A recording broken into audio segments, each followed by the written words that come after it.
Good afternoon, everyone. I'm happy to see you here. We're grateful for the audience that's piling in slowly. I know it's a lunch hour for some people, so thank you for joining us. So today we have an interesting conversation, right? We're talking about AI infrastructure in Africa. But first, we're going to go through why this is important, and then, of course, I'm going to go through the panelists and the speakers, and then we'll just start talking. All right, so Africa has been part of the AI conversation now for a couple of years, for those of you who have been following, but we're not getting the credit, right? Millions of people across the continent have powered global AI systems between the data annotation, content moderation, digital gig work, and the labor has been essential to the success of all these different businesses. But the recognition was not attributed to Africa. But something is shifting. The data centers are going up. The AI products are being built in local languages, and a new generation of founders are asking a different question, which is how do we participate as a continent? Not just how do we participate, but how can we also own part of the narrative? And so this is what this conversation is about. We have a builder, we have a policymaker, we have someone who deploys capital, and we also have a nonprofit who is also a strong advocate of building stuff in Africa. So on that note, I'm going to run through the different speakers, but first up, Amadou Daffe. Hello, how are you? He left Silicon Valley back in 2016 to go start GEBEYA in Addis Ababa. And GEBEYA is one of the largest tech talent networks on the continent. And his team has built a new product called DOWA, which is an AI product that has hit, 85,000 users in just 4 months. And maybe counting if the numbers are even moving. And it also works in local languages. And so, Amadou, first question for you is tell us what you're building right now and why it matters. Yeah, building the infrastructure, the AI infrastructure, at least on the agentic AI side of the things before we, go down the layer. Yeah, very excited about it. DALA is actually a byproduct of another product that was called GEBEYA AI, which was very specific for solo entrepreneurs. And then as we started seeing those users coming along, about 72,000, they expressed some of the need to saying, well, you gave me a great tool that allowed me to book requests and do a few things, but what if I wanted to create my own things, my own marketing campaign and so on and so forth? And then that's how DALA came to be, which was originally trying to be similar to what Lovable is. Some of you heard of them replicate some of these guys, but very quickly we went and said, let's build a studio that allows you to have multiple modules rather than just staying to one vertical. Very exciting product, and looking forward to having a conversation on it. Awesome. Well, thank you for everything you're doing and what you're still building. And then next up, we have Ms. Titi Akinsanmi. Titi has spent 2 decades shaping digital policy across 35 countries and counting, from her work at Google to the World Economic Forum, and also a fellowship with Harvard's Berkman Klein Center. She builds the bridges between governments, private sector, and civil society that determine whether technology actually serves people. So, Titi, in one line or in one sentence, what is the policy question that keeps you up at night when it comes to AI in Africa? How are we ensuring that we're actually shaping the regulatory space in a way that continues to ensure that folks like Amadou can build and innovate in non-stifling environments? And how can we ensure that the money does not just come from Europe or North America, Silicon Valley or elsewhere, but that we actually can continue to work with the profitability that's emerging out of our spaces. Those are things that sound esoteric, but they are very much steeped in how the regulatory environment is shaped. Those are the things that keep me awake consistently.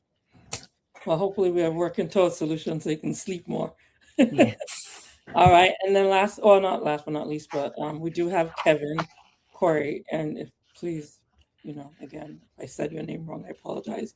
But he joins us from Nairobi, and he spans over tech and finance. He's built software for community health delivery at Living Goods, launched IoT products, and now leads VULA's work connecting African SMEs to the capital they need to grow.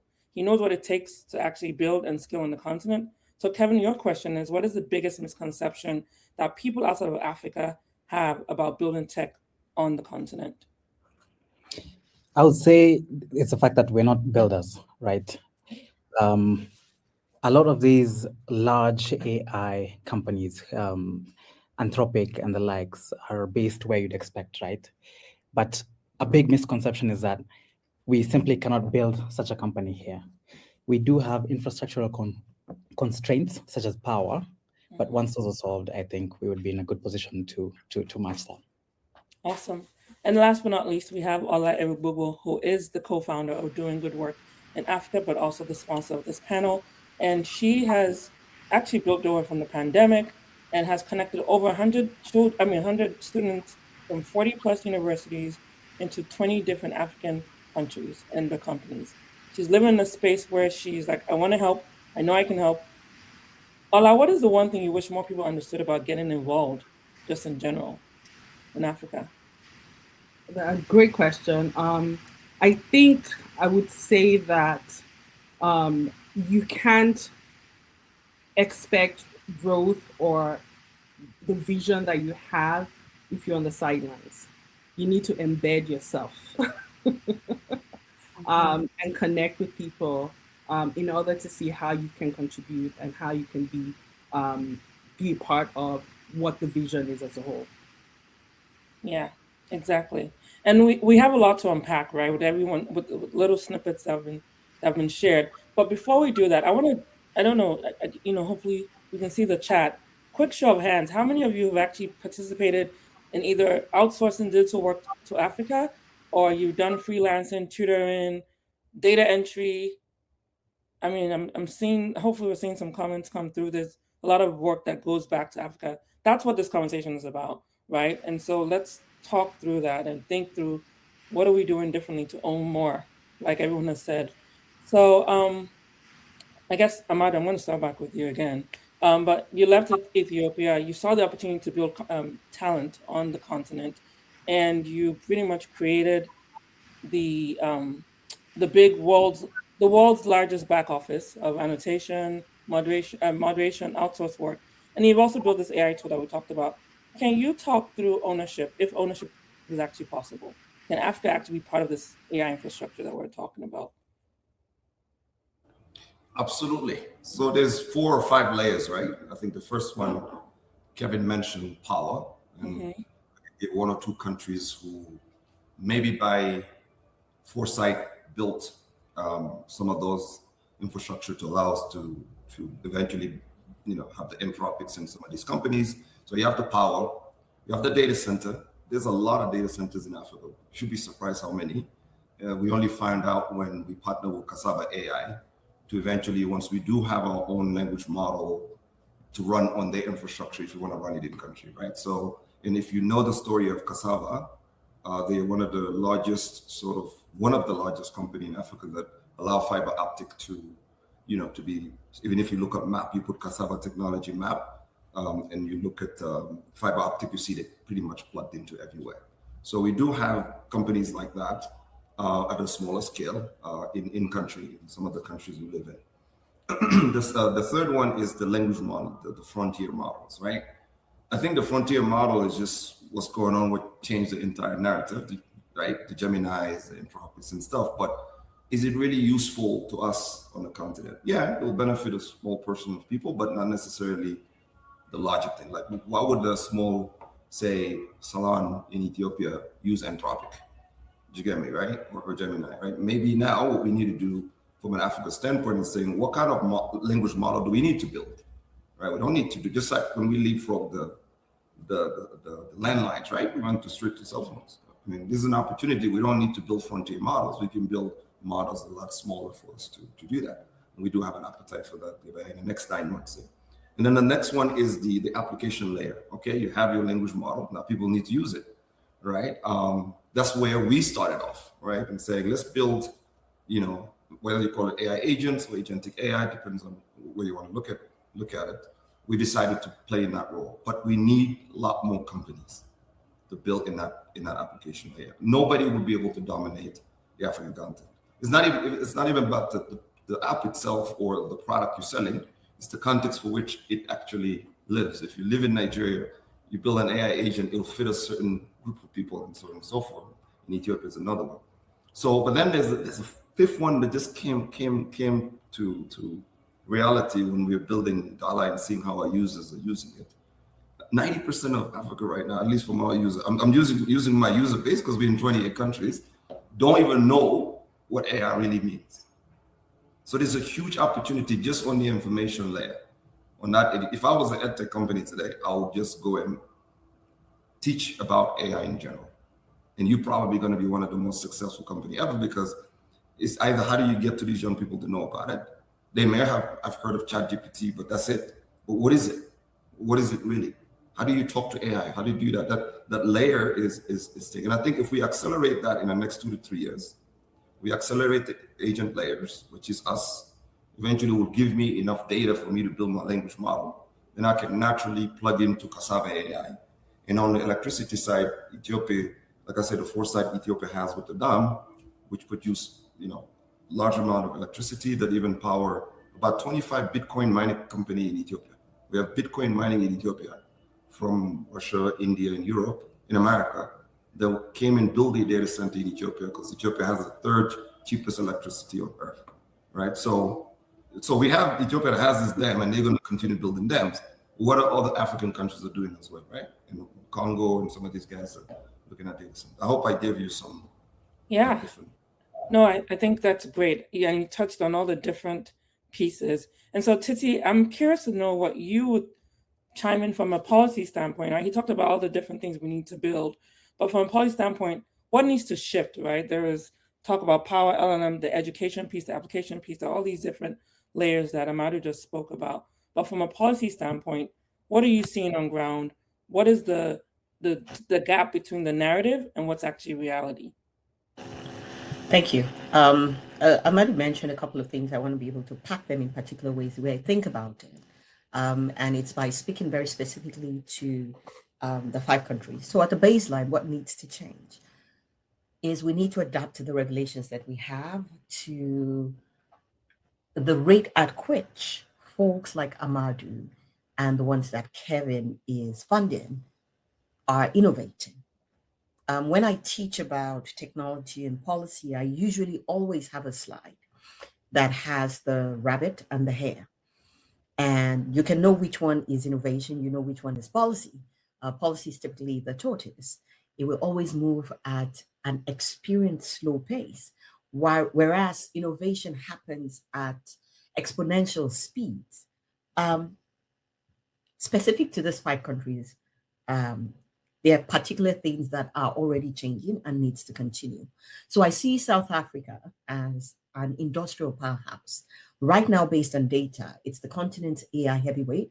Why? Because they have the largest sets of infrastructure, the most advanced data centers from, NVIDIA's GPU clusters that are sitting there right now. Why am I mentioning this? Ability to be able to innovate either as Cassava.ai or any smaller LLMs is very much dependent on the kind of infrastructure that you can build on. So if South Africa is the industrial powerhouse, we need to be able to take a closer look, and you're looking to be able to build in that space. You should be looking at the national policy that in February 2026 has been moved to the cabinet approval stage. And it's going to be happening in a layered way. So there'll be multi-regulatory model, meaning you're not being regulated just at the national level, but you'll be regulated at the very least at the provincial and the municipal level as well. So the ability to be able to build and embed in that direction is important. Second, I'll mention Kenya. I call Kenya the Silicon Savannah, and it's an AI hub, right? Very deliberately, Kenya has been positioning itself as the entryway for anything green AI and for sovereign compute. So there's been, if I give an example, there was an announcement of 1.5 million GPU hours that's been made available, distributed to local innovators, backed by a foreign entity. Now that narrative needs to be able to change. On the policy side, Kenya is very much leaning towards being at the front of digital sovereignty and digital embassy conversations. So take the existing understanding of national embassies, take it into the data world, building infrastructure, building policies around that, such that we can actually attract foreign data processing capability onto Kenyan soil or East African soil, but then they have protection like a normal embassy would. Nigeria, the talent and startup engine. Just think of all the unicorns that have emerged. However, what continues to be part of the work that needs to be done is in Nigeria, there's the Nigeria Startup Act, which other countries like Tunisia have actually come to learn from. But the Startup Act is at a national level. There needs to be localization happening at that level so that we can further lean into the talent and the innovation that's emerging out of that space. There's the national AI strategy as well. There has been, and this applies across continent, a focus on enabling the existing financial and agricultural policies to strengthen the tech space. But are we ensuring that that actually is translated into the educational sector? I'm going to run through the last two. Rwanda, I see Rwanda as the regional sandbox. If you want to test something new, they have some of the quote unquote most forward-looking policies in place, meaning if you're innovating at the edge of what currently exists, you're trying things that have not been tried historically, you should be heading to Rwanda to build. There's the digital public infrastructure that has been put in place by the government. There's an entire strategy around that. Kigali has been built out very much as an innovation city. I do not like to refer to it as the Silicon Valley of Africa, because that's us still trying to take a model that does not necessarily fit our local context. And then finally, is Mauritius. I call Mauritius the digital bridge, that it's given a run to Delaware. I've had the opportunity to live and work out of Mauritius at the point where there was a lot of innovation happening at the internet layer, but the same is now happening, and it's deliberately marketing itself as the government, as the secure bridge between African data and Asian capital. So not even European capital alone or North American capital, but also Asian capital. There's strategic plans in place that are looking to be able to build very specifically an AI and compute corridor that will enable anyone innovating. The other thing I should mention for Mauritius, again, is that they're the very first country to actually have an AI audit service embedded within what they use to attract businesses globally. I can go on, but there's amazing, interesting things that are already happening that will help the strategy around ensuring that we are building the AI infrastructure for our continent and not just necessarily thinking that all we have to offer is data. We have data to offer, absolutely. So we need to strengthen across board our privacy and our data approaches, but we have so much more to offer. I'll give it back to you, Lola. I know I said a lot. No, I think that's amazing. And it also painted a very optimistic outlook, right, in terms of what's going on in the continent. You mentioned 5 different countries off the top. And I think this question goes to Kevin. So Amadou talked about what we need to build. Titi kind of walked through policy, what the governments are doing in different countries. But you're actually on the ground financing these SMEs. What are you seeing from that lens? So I'll start from a negative point of view here. I'll tell you what does not work in this funding landscape in 2026.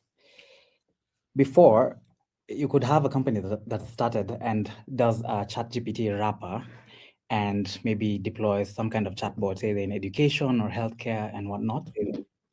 What I've seen from our investors is that they don't care much for those anymore. It was true in 2023, 2024. These days, if it's just a wrapper, nope, that will not fly. Vanity metrics as well. So we hear a lot of AI pitches saying that we're doing AI for this, AI for that. Like, does my washing machine need AI really, especially in Africa? Maybe not. So we have a huge influx of new AI companies constantly looking for funding. And the truth is, most of them are just simply not fundable. They don't have the metrics that investors are looking for. They don't have measurable business impact. They don't have any kind of revenue to speak of for the most part, or any path to revenue. Now, pre-revenue startups are fundable, right? I'm not saying that that's a bad thing. What I'm saying here is that you need to showcase to investors what's our path to sustainability.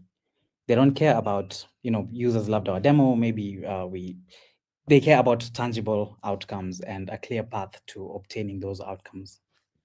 So as VULA, we work in 14 African countries to match SMEs to funding opportunities across the capital stack. We do this for debt, equity, and of course, grants. So given this is an AI conversation, I can run through how we as VULA have implemented AI. Now, there's a big gap when it comes to SME funding, especially in Africa. A lot of the capital flows to the top few companies. When you hear that Kenya has raised X billion USD in venture capital, it's a handful of companies, right? But that leaves a huge missing middle gap of SMEs that actually can't get this funding.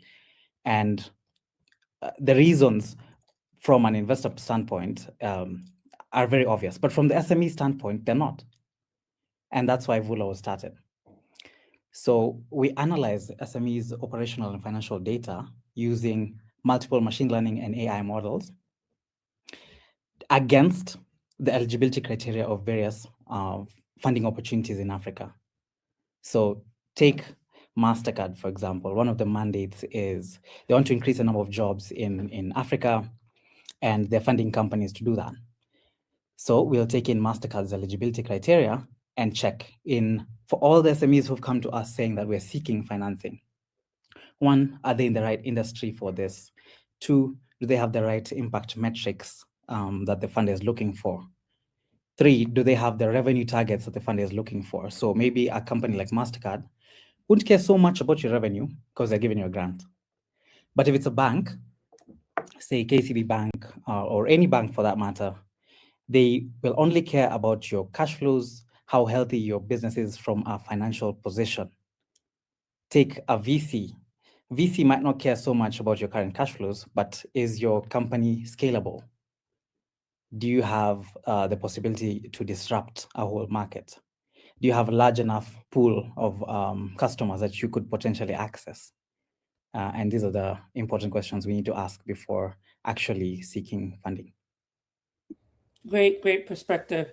And this next question is to everyone on the panel, so anyone can jump in. And so Kevin just talked about, people are taking AI and making rappers and then starting up all these companies, and they're not, some of them are solving real problems, some of them are solving problems that are not inherent to the continent. But the other part of that conversation is the agentic AI, right? And we know there are all these autonomous agents that don't really predict but act, and they're not automating all the very, very tasks that were actually creating millions of jobs for people on the continent. So there's a little bit of a stretch there now that we have to consider, because on one hand, it's giving opportunity to millions of people that make an income, right, from an infrastructure that allows them to do that. But on the other hand, AI is going to probably replace some of those tasks. And I think right now the IMF is saying that 50% of the global jobs are at risk. Now, there wasn't a breakdown in terms of different continents from what I read, but that's a high-level estimate that they're given. And what does that actually mean for the continent? Because that was a freedom, there's a financial freedom that came with that. And is there still time to actually get ahead of it? Is there something we can do as we build the infrastructure on the continent that we're also being mindful of what we're losing and what we're trading off? And anyone can take that question. Yeah, that's the one that keeps me up, because I signed up to build a sort of, or at least participate in building the human capital in Africa around tech. That's what I've been, and then all of a sudden, okay, so there's a good news and bad news. The good news is, which is not really so good, is the fact that the jobs are not there for the majority of the people, right? So it's only those who have, the jobs like accountant, some of those knowledge-based jobs that may be disrupted, right? But those who don't have a job right now, just graduate college, like every day I receive a dozen people that just want internship at GEBEYA. I'm like, whoa. So how do you create the future of jobs for these guys to enter the market? That's the challenge, right? The bad news is we don't have a plan. And because most of somebody was mentioning in the chat that our inherited colonial educational system train us pretty much with limited knowledge, but also applicable just to feed the bigger picture of those former colonial powers, right? If you look at the constitutions finance, everything we copy pasted, whatever. We never had chance to do our own. So now you enter guys who enter the market with that outdated knowledge, can't even get the job, and now they have to figure out, okay, how do I put myself in a position where I can earn an income? So I think I disagree a little bit with Kevin, not disagree, but there may be projects who are not fundable because they build wrappers. You're right, and there's so many companies that, I just built this AI tool, but it's a wrapper. But that's what they need to do. If I'm able to build a wrapper for a restaurant that allow the restaurant owner to get real-time information about how they're doing on sales and compare with staffing and stuff like that, we have a case. That's why I'm mentioning somebody building that. We need to encourage that kid, because like I said, that application layer is where you need to fund. I don't know how you're going to do it. Grants, VC maybe not, obviously. VC is more our type, right? But you need to massively fund those guys to build these tools and put in the hands of these businesses, because these restaurants don't have those tools anyway, right? And they can build in their own local language. I think that's maybe the path I said will help us in the next 2 to 3 years, allow these young people to go to work by creating, tools for businesses, right? Like if I was a teenager right now in Nigeria, I'll go see all the restaurants, all the things. All right, what is your number one problem, right? And they'll tell you. If okay, can I build you super intelligence staff as part of your staff to make it happen? Like we build one internally, thanks to Martin, one of our head of product, guy, we call it VUZI or VUSI. And it helps me make decisions daily. I can just go and ask it right now. Who's my top paying customer right now on DOWA? And then make sure you send them free credits on DOWA or happy birthday or something like that, right? And so as a CEO now, I make decisions daily. Before it was a week, monthly, whatever. But now with the capability of having these tools, you can do anything. So we need to figure out how to fund these young people, even if it's small things. Yeah. Just build. So that's my I think that's a great perspective, and I appreciate you actually challenging the VC and the next level before the VC. And so Titi, you mentioned something earlier about, like all these governments have some of these governments have these policies on the federal level, but nothing's actually come down to a state or even local level. Is there an opportunity to bridge that gap from your lens, based on what Amadou said? Like there's a funding gap just for the basic stuff that would help the next small business or restaurant business or whatever it is. Absolutely. So again, really great question. I like to layer things. And the first is this. To reframe my response, the question and the response to saying jobs as we know it are ceasing to exist. As we know it. I love this phrase. There's nothing new under the sun. And literally it is. So the same, maybe not at the same exponential level, but the same questions we're grappling with right now is what folks at the beginning of the industrial age actually grappled with. So think back to when Henry Ford decided to automate car production. Think about how this all of a sudden became catastrophic for everyone who was working in the industry that supported either steam engines or even before then, cart and horses. All of a sudden that you were graduating out of an apprenticeship where you knew how to handle horses became a niche thing that you could provide. So one of the first few things that as African governments, and if you happen not to live on the continent, anywhere you are, is applicable, is we need to rethink our educational system. And not just rethink it, but reshape the way we are skilling. This is not a 3-year strategic plan. This is a now, right? So as one who goes into universities to teach and facilitate learning, I am not sitting teaching around ethics and governance and policy. I'm thinking in ways where I am approaching it from a place where AI is already doing some of that thinking, because that is the reality. We can't roll back. We've gone too far out, right?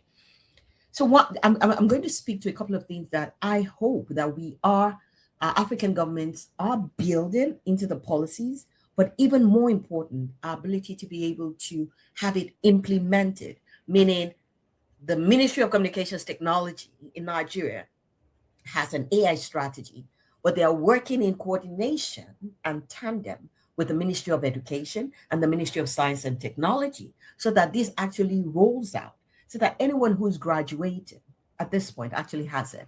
One is the ability to master the human and AI workflow. So we'll have heard this catchphrases, human in the loop, making sure we build it in. I'm using some of the language from the ethics world. But you are going into employability, not just with AI skills, but with the ability to be fluent in how to interact with and make use of AI. So we need to be teaching that particular skill set, right? When people are graduating, and I'm speaking at the graduation level, but this also applies to anyone who's been working in the traditional sector, meaning historically you've been an HR lead, right? So think around ability to be able to do prompt engineering, AI output auditing, workflow integration, etc. Second is doubling down on our ability to teach and embrace the skills on non-automatable human skills. I'll put it in a particular way that I like to hear it. I always say that I have a lot of, I'm a Nigerian, so I have more than one degree. I have more than one master's degree. That tells you everything. I have PhDs, I've started, I've not finished. But one of the things I say to myself is I always make sure I have a skill set that I can use with my hands, right? So whether it's the ability, the business that helped pay for my computer schooling, for example, was the ability to be able to make chin chin, a Nigerian snack, and then I sold it to humans. Humans will always want to eat. So do you have that skill set? So doubling down on non-automatable human skills, and I've used that as an example, but the particular threads I will pull out: strategic empathy, the ability to be able to take the outputs that emerge and apply some human empathy to it, ability to frame problems appropriately so that AI can help you solve it. And of course, the layer that I work in, ethics and governance, right? And the EU AI Act, for example, and the AU regulations actually have these embedded in them. And then the third part, and I think I'll pause on this one, is targeted reskilling pathways, helping people develop the skills to be able to build with AI, right? Not just building and then AI deploys, but building with AI. And then for those who are non-coders or non-technical, kind of like myself, looking at the skill set around analysis. So business analyst is what the historical terminology has been, but there's more that we could actually do with that. And then AI transformation skill sets, being able to take the capacity, remember the knowledge around AI fluency that I mentioned earlier, being able to build that in. And then there's the infrastructure part, which is what our focus really is on today. Being able to create roles and jobs in that space. There's a critical shortage that I know of on data center engineers, on HVAC specialists. Remember when I said things you can do with your hand? HVAC specialists. Data centers need to be cooled. Are there green ways it needs to happen? Those devices need to be repaired. Those are skill sets. So we're moving from a world where being a computer scientist is everything. I'm sorry, the AI can probably compute and code things a whole lot more. But how are we able to help maintain all of that? To renewable energy, to social interaction, and to the part that we don't tend to talk about in Africa, being able to respond, psychologists, psychiatrists, because AI psychosis is real. And I'm just giving these as practical examples to counter some of the doom and gloom that all the jobs are being taken by AI. No, AI at this point is really just forcing us to rethink how we approach it. So to summarize, one, government needs to make sure they're working in tandem with the policies around AI, rethinking the educational sector. And two, just really listed practical ways that hopefully our listeners can actually walk away with, that they can make a difference on. And this cuts across sectors. Awesome. So, but Titi, there is one thing we have to address in this conversation, which is the issue of power. And I think someone mentioned it earlier, compute. It's actually called compute in the AI world, which is simple terms, processing power. That has to factor in. I mean, I think the stat is that 1% of the data centers are in Africa based on our output capacity. And if we don't fix that model, we're always going to be behind the 8 ball. So I hear you on infrastructure, I hear you on leapfrogging, right? But how do we even tackle the power issue? Because we have to innovate in that space in the current infrastructure we have. And anyone can take that question too. I'm happy to jump right in, and then I'm going to step away from responding. It's two ways. One, we are still trying to respond to the issue of power by trying to electrify our societies in the way that it made sense during the third and the second industrial revolution. Now, can we pause? And I do believe this is happening, but it needs to be further enabled with the right regulatory environment, the right incentives. So at this point, I am literally looking at Kevin and VULA.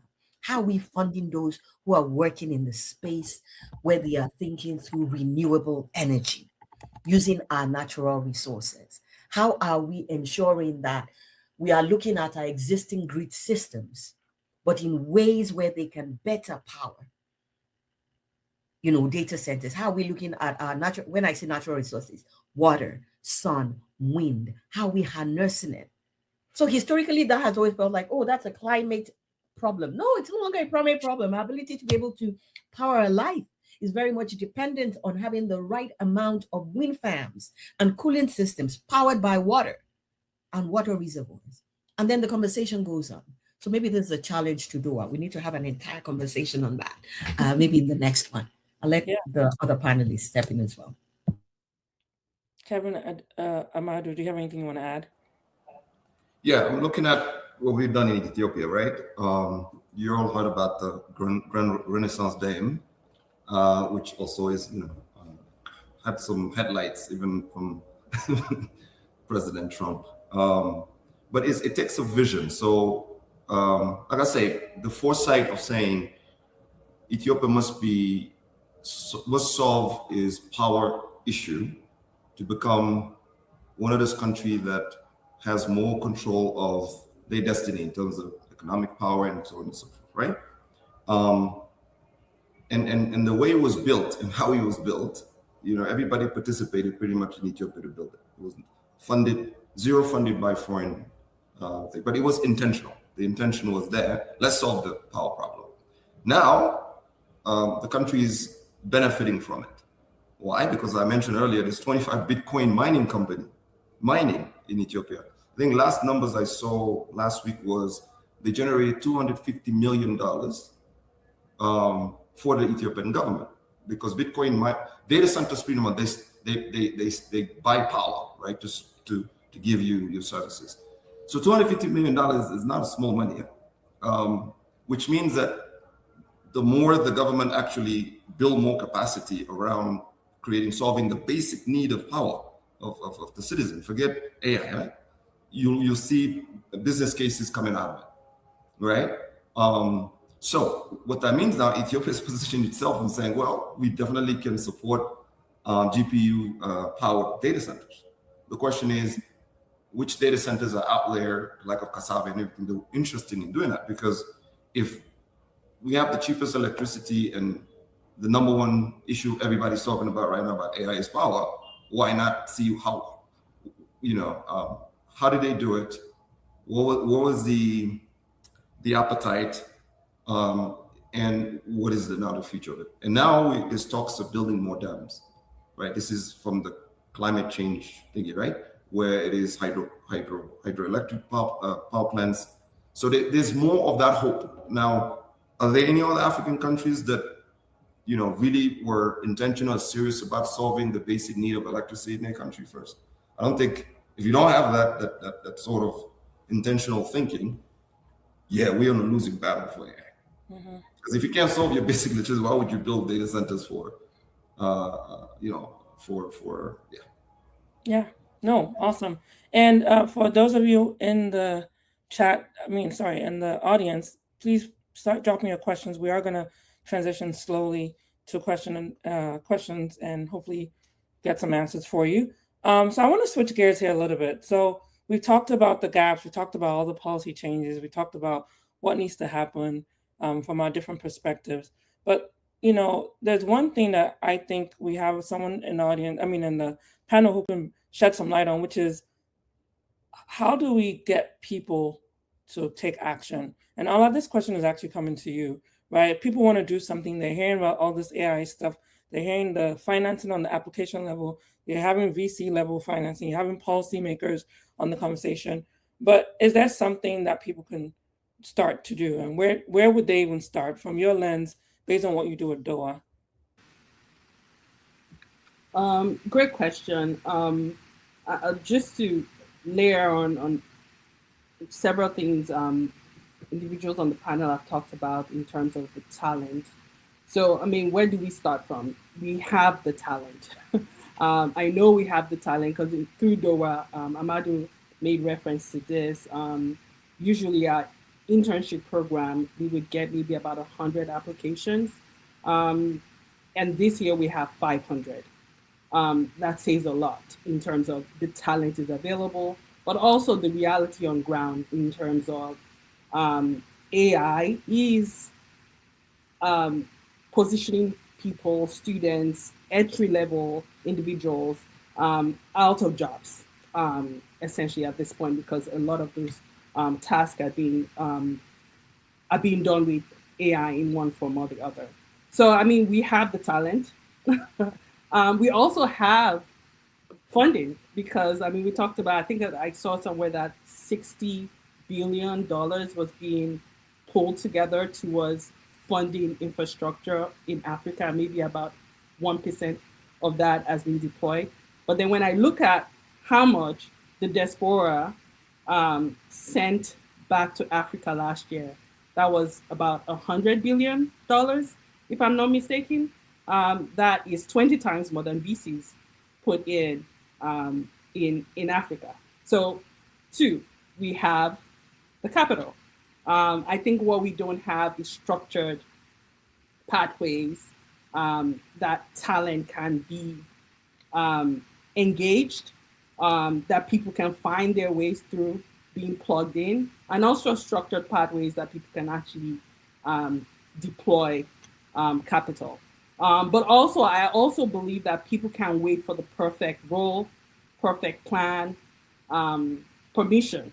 You have to literally embed yourself. You have to figure out where the gaps are, which is what we're talking about. You have to be honest about what's on ground because they're, like we talked about, the power issues, but also recognizing there's an opportunity to engage and to be part of the vision towards where we would like to grow. That you can help to plug in your talent. You can help to plug in your funding in one way or the other, and not just waiting for something to perfectly be aligned. Thank you. Thanks for that. And I'm going to actually go down the list now. Amadou, from your perspective, there's a developer in the room, there's a data science in the room, and I know we have some questions that we're going to get to in a second, but what is the most direct way someone can contribute to Africa's AI system now, from your lens? I think partnership has worked quite well. We don't want us to fall back into the, at least what we've been seeing the past 5 to 6 years, where people will build technology in general and then, oh, we're the first of this in Africa, right? We're the first of this. Everybody claims to be with the first of whatever. I think really to own this space in AI, we need to come together. I was even trying to think, how does GEBEYA, DOWA, and VULA become partners? Like we have to put where, you have to prove it, right? I have the technology. You guys are training people. Kevin, cut the check and let these kids, do stuff, right? So we need to be a little bit more intentional in terms of partnership. I think that's the first thing. And then have more voices out there. There's about 2,400 companies or organizations, AI company, right, in Africa. Do we know that, do you know them? Was somebody talking about them? When we do AI conference, I mean, Titi, I love policy and everything, but I think sometimes it needs to be also about the builders themselves, right? Because policy, I think, would really catch up if we start approving, just like we proved the fintech, that we can actually build unicorns in Africa, right? When I remember when Nigeria had its first fintech unicorn, which was EnterSwitch, Right after that, boom, boom, boom, boom, right? Money started flowing to Nigeria. Prior to that, nobody wanted to invest in Nigeria, right? But now it has changed. Now, can we very quickly get together in the AI space and create massive, whether it's events, informational, sort of a propaganda, to be honest with you, to tell the stories, right? For example, we decided to do, just to give an example, to do the first AI build-a-thon, right? For $100,000 prize across all African countries, right? That will draw a lot of attention, not necessarily from the people applying, but it's a PR stunt, right? They're like, wait a minute. And people outside may say, oh, they have AI, building AI in Africa. What's going on? And that leads to other. But it has to be bold. It can't. I wish it was $1 million, but I don't have $1 million prize. But those are the things that we need to do: partnership, intentional partnership, making sure the companies that I mentioned in Africa giving, like you're doing for us, right? Giving us a stage where we talk about what we do, and then also have massive events around AI. I think those are the three things practically we can do. I love that. I love the fact that you talked about partnerships, voices, amplifying what we're doing on the continent. And so, Titi, from your lens, though, and I think Amadou also touched on this, policy is great, but you also need people to kind of make sure it gets implemented. You mentioned the tortoise and the hare. And so what is the one thing that someone who's in this audience, if they have access to writing policy or even implementing, that they can do from their own place of strength? Really appreciate it. And I always hear this, that whole policy feels like it takes forever. Absolutely, because you are supposed to be able to have laws, regulations, and policies in place that are technology agnostic. And notice I am deliberately saying technology agnostic. I'm not talking about AI, I'm not talking about whatever it is, that they are technology agnostic. That's the way policy and regulation should be built, right? Two is they should not be built in isolation of relevant expertise.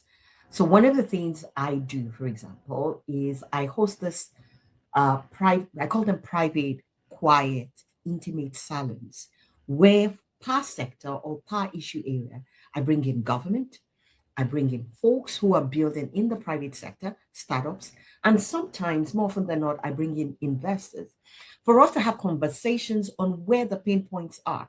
And out of that space emerges things like the Startup Act in Nigeria, where we try and shape things in a way that enables the builders and putting in place measurable milestones that either result in a change of the regulation of the policy or a change in the approach in which we are building.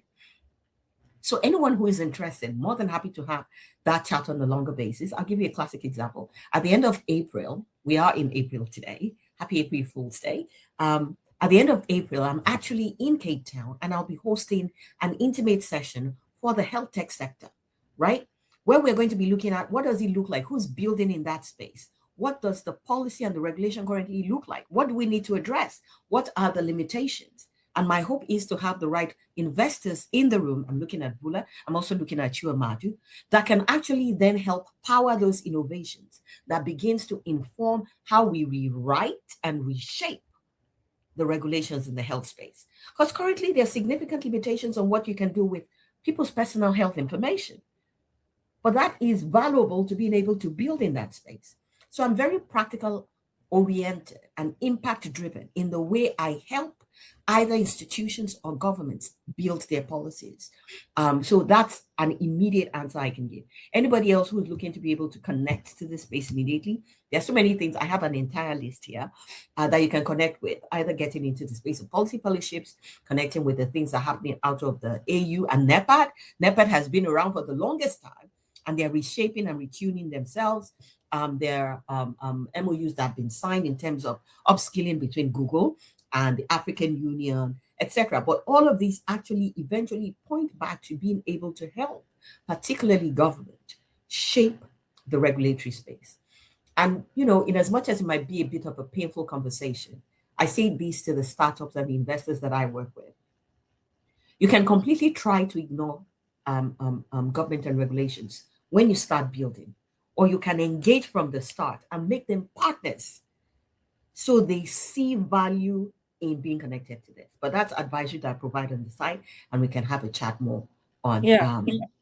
So I mean, again, as you can see, this is a very robust conversation, and we are running up on the clock here. So Kevin and Ola, if you want to add something real quick, and then I want to open up the floor for 1 or 2 questions if time allows. Kevin?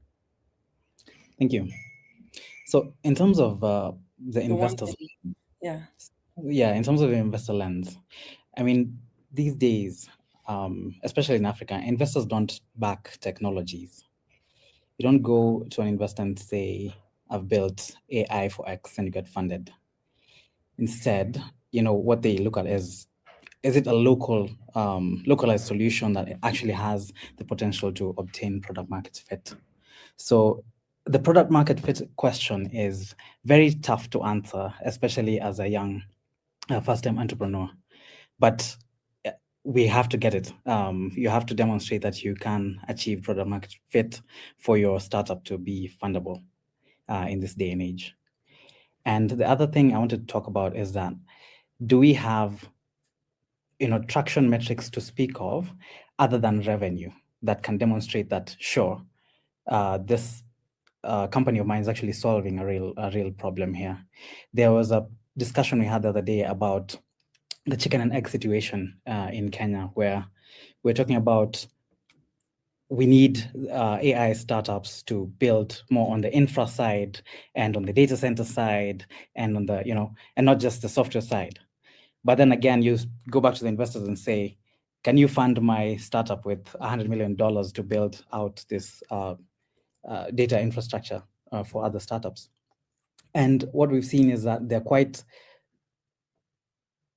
they think twice. Investors are hesitant, I think, to invest into large capex operations that are dealing with the infrastructure problems we were talking about earlier.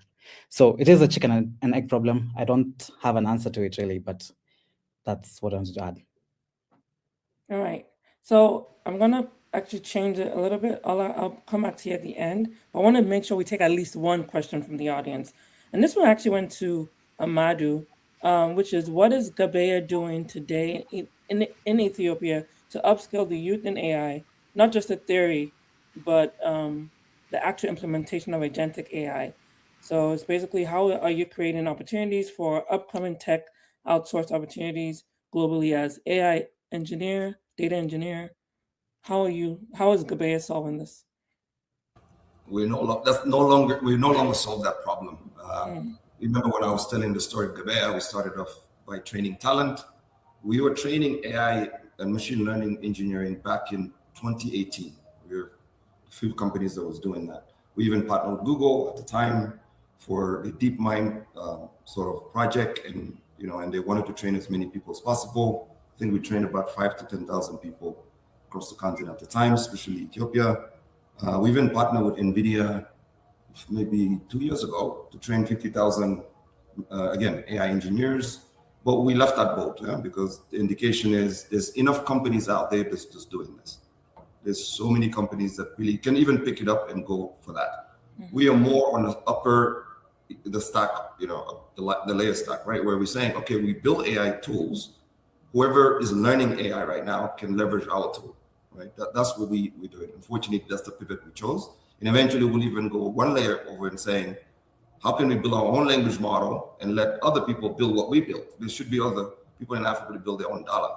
That's how it works. And then who knows, right? That's the natural progression of what we want. So no, we don't. Yeah, and thanks for clarifying that as well, in terms of the where you started and where you are now, and how people should still think about AI when it comes to GEBEYA and how you contribute to that space. A general question, any one person can take this. Someone was asking, how is AI going to benefit African peers in academics and creativity?